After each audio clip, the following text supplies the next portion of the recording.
Vande Mataram sir, आपका बहुत बहुत आभार कि आपने वंदे मातरम जैसे महत्वपूर्ण विषय पर मुझे अपनी बात कहने का अवसर दिया। मान्यवर, मैं सोच रहा था कि वंदे मातरम के बारे में उसके 150 वर्ष पूरे होने पर यह चर्चा सरकार के द्वारा क्यों प्रायोजित कराई जा रही है। एक तो यह अच्छी बात है कि देशभक्ति की भावना का विकास सबके अंदर हो। वंदे मातरम के महत्व को सारे देश के लोग समझें, नौजवान समझे, किसान समझे, मजदूर समझे, पढ़ा लिखा समझे, गैर पढ़ा लिखा समझे।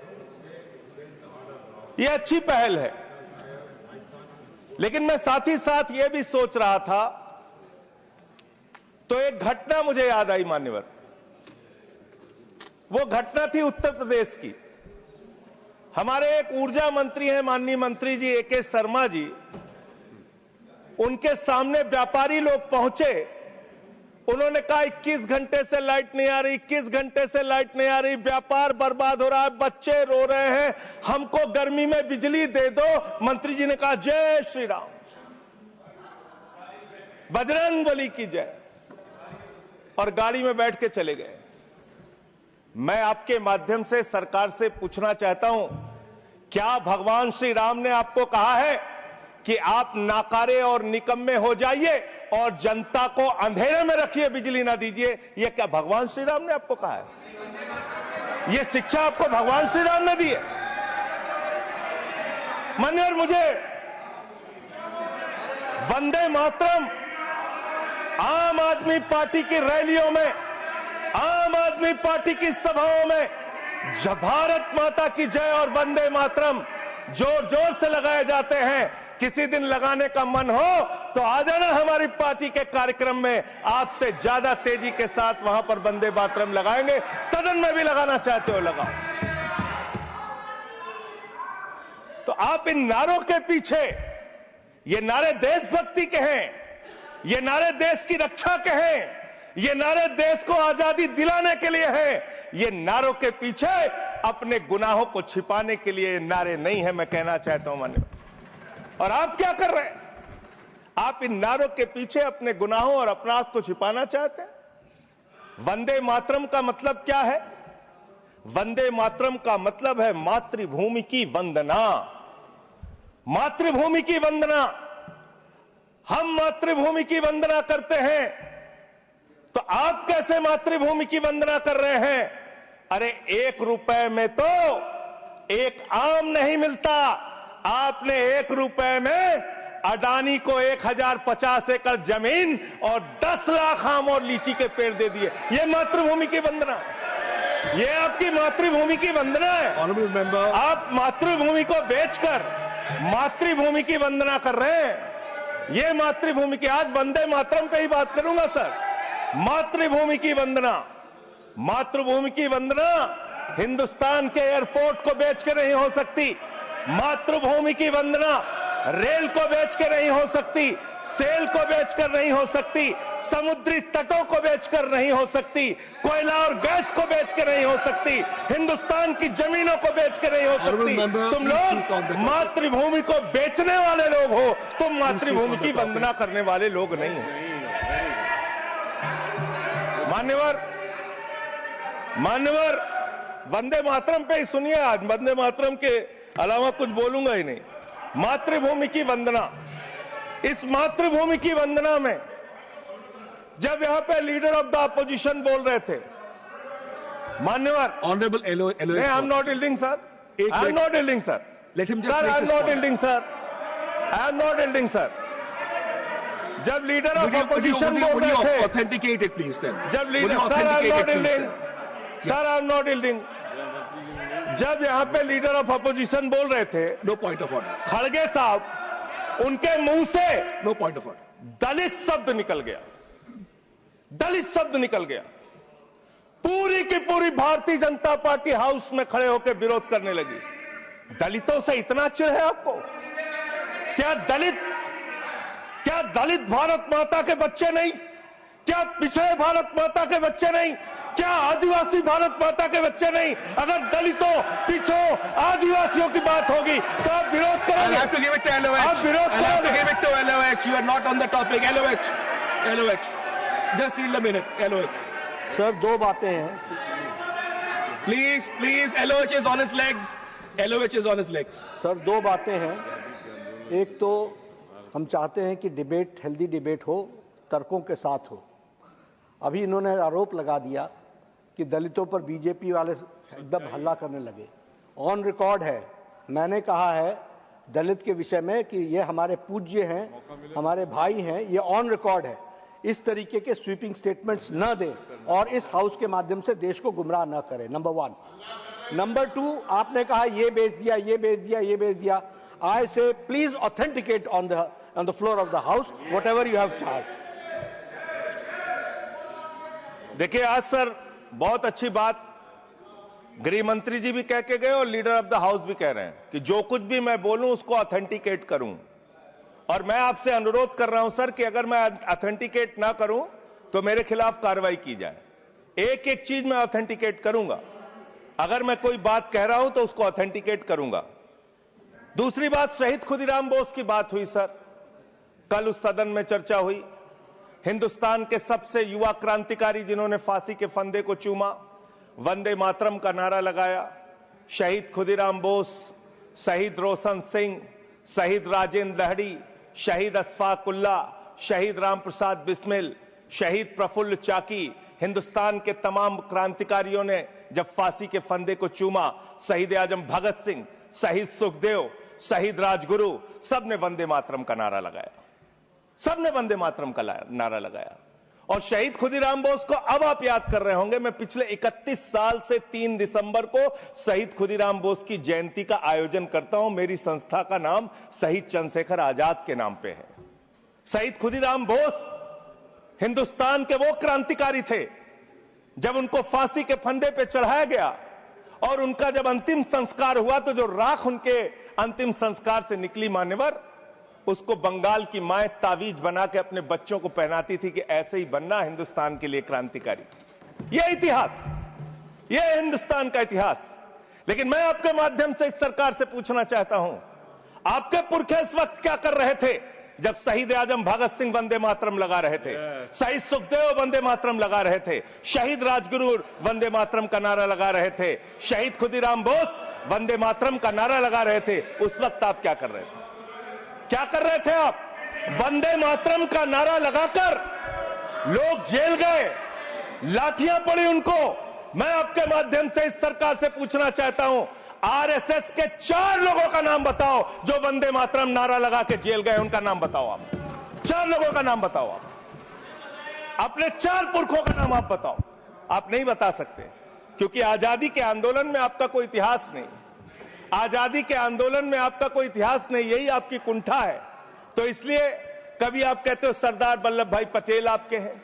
अरे भैया, सरदार वल्लभ भाई पटेल ने आरएसएस के ऊपर बैन लगाया था, यह रिकॉर्डेड हिस्ट्री है। और जब 18 महीने जेल में रखा गया आरएसएस के लोगों को राष्ट्रपिता महात्मा गांधी की हत्या के अपराध में, जब उनको छोड़ा गया, बैन हटाया गया, तो उसमें शर्त लगाई कि आप राष्ट्रीय ध्वज को मानेंगे, यानी कि आप तिरंगे झंडे को भी नहीं मानते थे। आपने 52 साल तक हिंदुस्तान का तिरंगा झंडा आरएसएस के मुख्यालय पे नहीं फहराया सर, नहीं फहराया।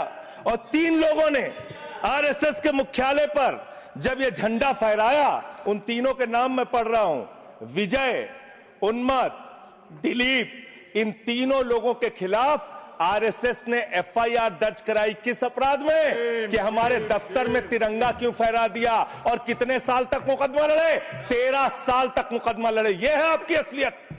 आप तिरंगे का विरोध करते हैं, भारत के राष्ट्रीय ध्वज का विरोध करते हैं। जो लोग तिरंगे और राष्ट्रीय ध्वज का विरोध कर सकते हैं वो भारत माता के सच्चे सपूत नहीं है, वो नहीं है हमारे निगाह में।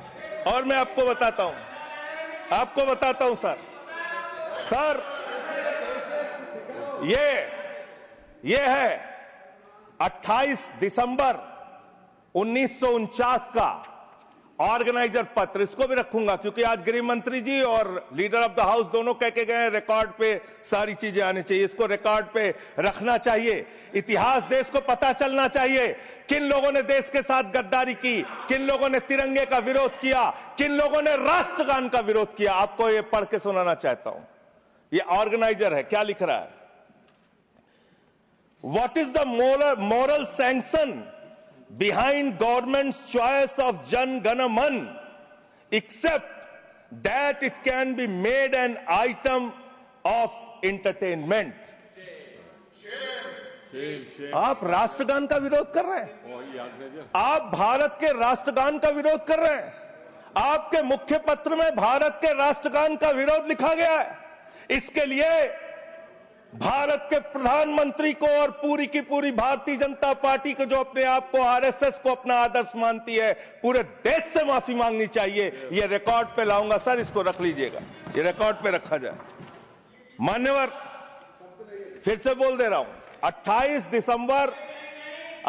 दिसंबर 1949 ऑर्गेनाइजर अखबार जो आरएसएस का मुख्य पत्र है, और इस आरएसएस के मुख्य पत्र में फिर से लिख दे रहा हूं, फिर से पढ़ दे रहा हूं क्या लिखा हुआ है। What is the moral sanction behind government's choice of Jan Gana Man? Unnecessary, it will get provoked. It can be made an item of entertainment. Please continue. ये लिखा हुआ। Sanjay ji unnecessarily provoke. Continue. अच्छा। सर, मैं आपसे ये कहना चाहता हूं कि आपने तिरंगे का विरोध किया, राष्ट्रगान का विरोध किया, वंदे मातरम आपने लगाया नहीं कभी, कोई आपका व्यक्ति देश की आजादी के आंदोलन में जेल नहीं गया, कभी आपने कोई देश के लिए, हमारे यहां अवधि में कहावत है, नाखून कटाए कि शहीद ना बना भैया। तू तो नाखूनों नहीं कटाया भैया, बिना नाखून कटाए शहीद बना चाहता है, बिना नाखून कटाए शहीद। ऐसे काम नहीं चलेगा सर। जिन्ना का भी जिक्र कल दूसरे सदन में हुआ, प्रधानमंत्री जी ने जिक्र किया। जिन्ना के साथ आपके कितने गहरे और मधुर संबंध थे, क्या इस देश के लोगों को पता है? नहीं पता, मैं बताता हूं। श्यामा प्रसाद मुखर्जी जी फजलुल हक की गवर्नमेंट में फाइनेंस मिनिस्टर थे, और फाइनेंस मिनिस्टर रहते हुए उन्होंने अंग्रेज गवर्नर को चिट्ठी लिखी थी। Shyama Prasad followed this and told Governor Herbert the administration of the Bengal province should be carried on in such a manner that in spite of the best efforts of the Congress, this Quit India movement will fail. ये चिट्ठी लिखी है। आपने भारत छोड़ो आंदोलन के खिलाफ आपके नेता, जनसंघ के पहले राष्ट्रीय अध्यक्ष और तत्कालीन गवर्नमेंट में जो वित्त मंत्री थे, उन्होंने चिट्ठी लिखी अंग्रेज गवर्नर को और कहा कि भारत छोड़ो आंदोलन, जो हिंदुस्तान के क्रांतिकारियों का आंदोलन था, जो देश की आजादी का आंदोलन था, वो आंदोलन कुचल देना चाहिए, खत्म कर देना चाहिए। ये है रिकॉर्डेड हिस्ट्री आपकी, ये आपको, आपके बारे में पूरे देश को पता रहना चाहिए।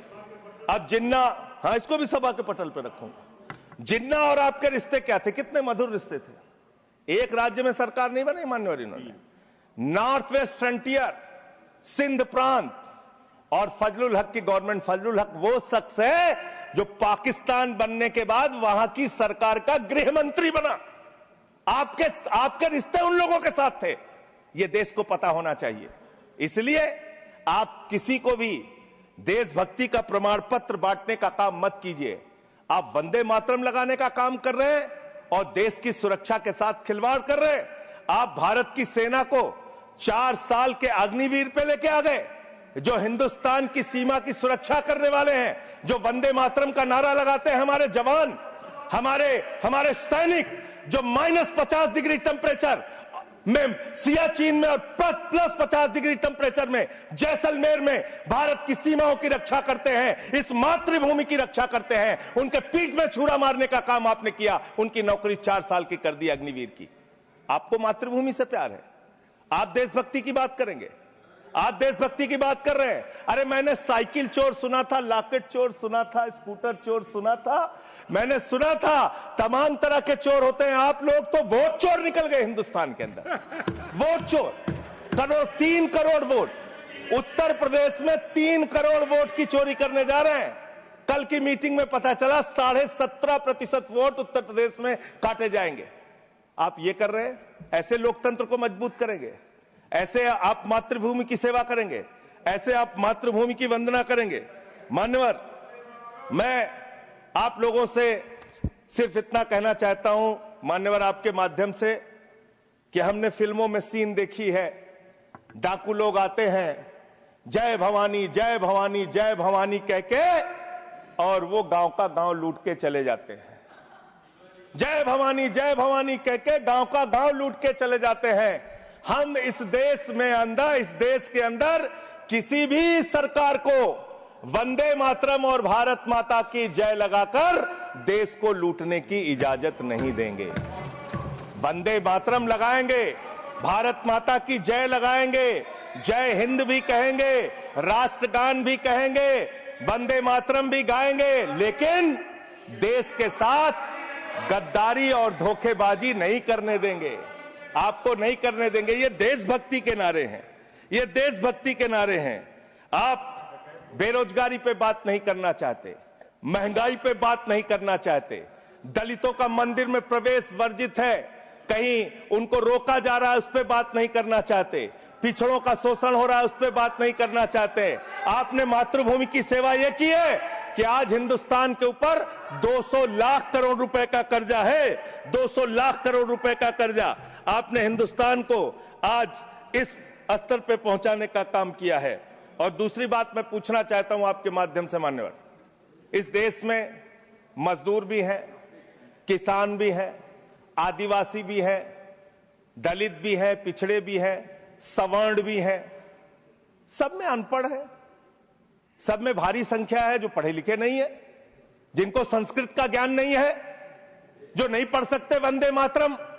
तो आप उनको कह रहे हैं कि वो देशभक्त नहीं है।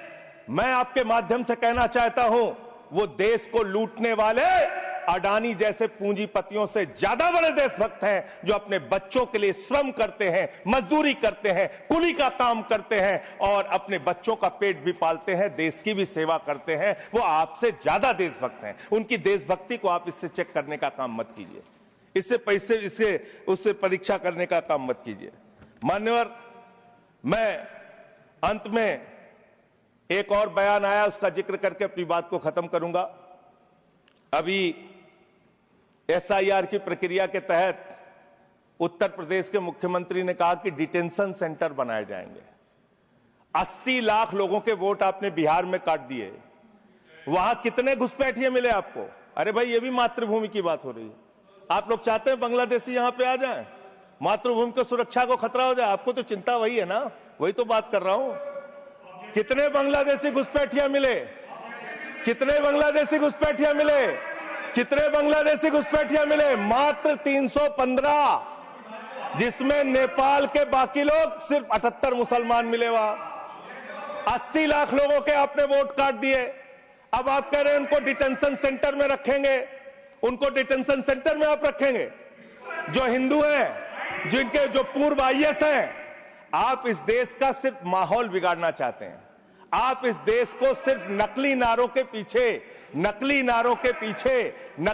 के पीछे सिर्फ आप अपने आप को छिपाना चाहते हैं। वंदे मातरम देशभक्ति का नारा है, भारत माता की जय देशभक्ति का। हां, दिल्ली में तो काटोगे ही आप, ठीक ही कह रहे हो, पहले से ही नियत बता दिया। दिल्ली की हालत तो कर दी आपने। अरे इसमें क्या लिखा हुआ है? इसमें क्या लिखा हुआ है? सुजलाम सुफलाम, सुजलाम सुफलाम, शुद्ध जल शुद्ध फल और मधुर वाणी। मधुर वाणी, मधुर वाणी कौन बोल रहा है? देश के प्रधानमंत्री मधुर वाणी बोल रहे हैं। मुजरा जैसे शब्दों, अरे भाई इसी वंदे मातरम की सेकंड्स रह गए सर, वंदे मातरम की तो बात कर रहा हूं। हमारे पास और टाइम है सर, टाइम है सर। सर मधुर वाणी, मधुर वाणी, मधुर वाणी। सर जहरीली हवा और जहरीला पानी दिल्ली में दे रहे हैं। हमारे पूर्वांचल के भाइयों के ऊपर बुलडोजर चला रहे हैं। सर मेरे टाइम में से काट लीजिएगा, पार्टी टाइम में से काट लीजिएगा, प्लीज पार्टी टाइम में से काट लीजिएगा। सर हमारी पार्टी का टाइम 24 मिनट है। प्लीज 1 सेकंड दिल्ली को Sanjay ji 1 second honourable members 1 second शांत हो जाओ। माननीय संजय जी कंक्लूड करिए, आपका समय खत्म हो रहा है। 24 मिनट मेरा टाइम है। प्लीज मैं अपने माननीय Neeraj ji please he is concluding please conclude 10 second sir, please conclude. आपका समय समाप्त हो गया सर। मेरी पार्टी का समय 24 मिनट है। ठीक है, मेरी पार्टी का समय 24 मिनट है। और कोई स्पीकर नहीं है आपके? स्पीकर एक और है, उनमें से आप काट लीजिएगा समय। मैं कह रहा हूं ना, हाँ, ये हमारा अधिकार है, पार्टी का अधिकार है। तो मान्यवर, 10 महीने में आपने दिल्ली की वो हालत कर दी, जहरीली हवा यहां पर आने लगी। दिल्ली को आपने दुनिया का सबसे प्रदूषित शहर बना दिया। बच्चों शांत हो जाओ, बच्चों शांत, बच्चों हल्ला मत करो, शांत हो जाओ। अरे मैं एक मुख्यमंत्री इन्होंने बनाया है, कंक्लूड करिए सर। एक मुख्यमंत्री बनाया इन्होंने, प्लीज। खत्म कर रहा हूं प्लीज। एक मुख्यमंत्री बनाया है जिसको ये नहीं मालूम कि AQI होता क्या है। कंक्लूड करिए। वो टेम्परेचर बता रही है। ये हालत है। तो इसलिए मैं अंत में इन्हीं लाइनों के साथ कि पहले ये तय करो कि वफादार कौन है। ये वक्त तय करेगा कि गद्दार कौन है। ये वक्त तय करेगा कि गद्दार कौन है। पहले ये तय करो कि वफादार कौन है। ये वक्त तय करेगा कि गद्दार कौन है। वंदे वंदे थैंक यू वंदे वंदे वंदे वंदे वंदे वंदे। कोई बीजेपी वाला वंदे मातरम नहीं लगाया सर। Thank you